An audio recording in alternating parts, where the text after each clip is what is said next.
naman akla. Narito tayo ngayon upang matunghayan ang napakainit, nagbabaga at talaga namang usap-usapan at maraming pinakainaabangan na issue ni Ate Erica. Sa pagpapatuloy ng ating istorya ay nandito nga si Kalingap Val Santos Matubang upang ipakita sa mga viewers ang kasalukuyan na bangka na ginagamit ni Lolo Miguel na sira na ang makina. Kalingap, isang pagpalang araw pong muli sa ating lahat. At mga Kalingap, dito ako sa area po. Yan, may tabing dagat. At ito po yung bangka po ni Tatay Miguel. Wala na pong makina mga kaibigan, no? Oh. Na makina. Dahil nasira po ang makina. Ayan po umandar. Ay umandar po mga kaibigan. Pag ito po ay hindi po aandar, posible po ito ay mabubulok. Siyempre po nandito lagi yan sa itaas. Yung bangka po dapat nasa ano yan, dagat yan kasi ang tubig dagat po ang papatibay po sa bangka, sa kahoy. Kapag nasa itaas yan, mabubulok po ito mga Kalingap. Tulad yan, no? Yan, no? Kinalawang na, oh. Yung lawang na po siya mga kaibigan, no? Tanang langis pati. So, ang bangka po, para mas lalong tumibay, dapat po ito'y nasa dagat po mga kaibigan. Yan po dapat yan. Kaso, ito nga po wala siyang makina. Wala siyang makina mga Kalingap. Ngayon, kasapin natin si Tatay.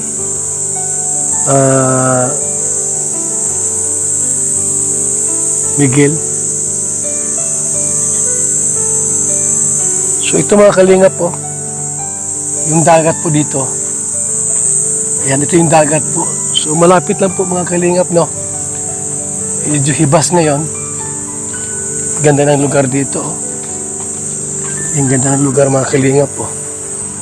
Medyo hibas nga lang po mga Kalingap. Yan, oh. Yan po ano yung bangkaan niya pag nabilan po natin ng makina. So, pwede na siya maglaot dyan. Anytime pwede siya maglaot pagka magandang panahon. So, yan po, no? Doon tayo kina Tatay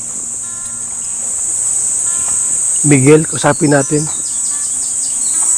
Itong, ano po, bangka niya po, paano ito, ano, muling paandarin at magamit po niya para makapanglaot po siya mga Kalingap. So, yung makina po, wala rito. Nasa kanila po kasi nga po ay sira nga po ito mga kaibigan. Punta tayo doon. Yun na Tatay, ano. Pagkatapos nga ipakita ni Kalingap Val ang bangka ni Lolo Miguel sa mga manonood, ay binisita niya na muli si Lolo Miguel sa kanilang bahay. Dahil ngayong araw na to, ay may special siyang bibilhin at isusponsor at ibibigay kay Lolo Miguel. Yung ganda ng lugar mga Kalingap po. Medyo hibas nga lang po mga Kalingap. Yan, o. Yan po ano yung bangkaan niya pag nabilan po natin ng makina. So pwede na siya maglaot dyan. Anytime pwede siya maglaot pagka magandang panahon. So yan po, no? Doon tayo kina Tatay Miguel, kusapin natin. Itong ano po, bangka niya po, paano ito, ano, muling paandarin at magamit po niya para makapanglaot po siya mga Kalingap. So yung makina po wala rito. Nasa kanila po kasi nga po ay sira nga po ito mga kaibigan. Punta tayo doon. Yun na Tatay, ano.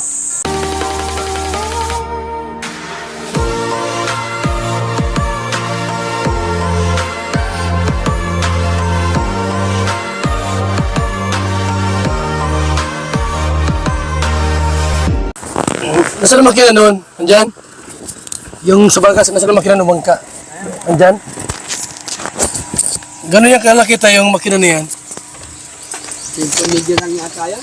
5:30. Pero malakas na rin yan. Ayos na din yan. Kaya lang medyo hirap-hirapin. Magkano ba ngayon ang makina, tay? Ha? Magkano ang makina ngayon ganyan? Magkano yung inaabot ng Ang makina? pagkakuan ko niyan, 1,000 yata isang kabalyo. So pagka Pag 5,000, di 5,000. nasa na yung ano tayo, yung makina mo? Ano dyan, tayo sira niyan? Yung karburador, Ha? pinipalitan kong karburador. Ang karburador. Hirap ba? Hindi ko makontrol. Ay, ang liit lang pala niyan. Hindi ito. Kaya hirap nga din sa bangka. Hirap po. Hirap din sa bangka. So, maliit lang pala. So, ang problema po, karburador, no? Ayaw niya umandar? Ang gari, kaya lang ito lang tudo. Todo. Tudo ang gari. So, ito pala tayo, pagkagayaan, pagka isang, ano, 1 horsepower, Oo, 1,000. 1,000. Yan, 5,000, 5,500. 5,500 yan. Pero maliit siya. Hindi pwede sa bangka mo yan. Hirap nga, hirap. Hirap yan, no? Saan tayo binili to? Wala doon tuloy sa dait lang. Marunong kang tumingin sa makina? Ayo. Pwede tayo, sumama ka sa akin? Mag-canvas tayo? Mag-bihis ka? Oo, balikan lang tayo. Balikan lang. Kasi mag-bihis ka tayo. Para makita natin yung ikaw nakaka... Dito nga ay talagang makikita natin kung gaano kabait si Kalingap Val Santos Matubang dahil bibilhan niya ng bagong makina sa bangka si Lolo Miguel nang sa ganon ay makabalik na siya sa pagtatrabaho at magamit niya na muli ang bangka na inihandog sa kanya ng buong Kalingap. lang tayo. Balikan lang. Kasi mag-bihis ka tayo. Para makita natin yung ikaw nakakalam ng bangka ay yung magandang klase. Ang tekamakon yan, yung city media. O tara po, tay. Matingin tayo kung magkakano po sa dait. At sa dait baga, medyo may presyo yan ay. Ang kalinga. So, kami po ipupunta po ng dait. Isama ko si tatay sa sasakyan po natin. Mabihis po muna siya. Kasi mapadait tayo, mapabayan. At makambas kami ng makina para sa kanyang bangka. Yung medyo malaki-laki na pong makina. Kasi medyo maliit yun. Dapat yung pangkarira po para lipad-lipad sa dagat. Ha? So, yan na po mga kalinga. Ito yung lugar po ni Tatay Miguel. At tayo po mabili po tayo ng makina sa bangka. Samahan niyo po kami mga kalingap sa aming pagputang dait.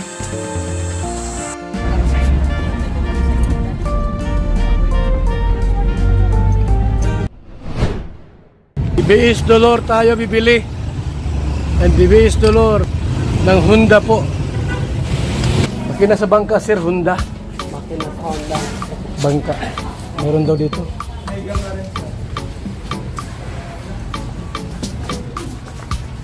Ito po mga kalingap po. Ganda ito. Malaki ba gaw? Malaki. 8 horsepower, pwede na, malaki. Kasi yung dati 5 lang yun. Ito 8, mas malaki ito.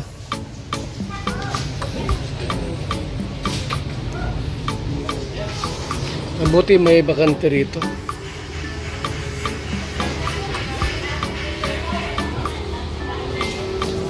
Ano kuya, malaki ito. Ano to? Bangka rin yan? Ha? General purpose yan. Magkano yan? 17K. Discount daw.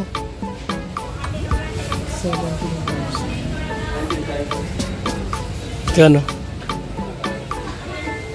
17,000 pesos. So wala daw discount, sayang. 17,000. Bali 17 lahat. 17,000.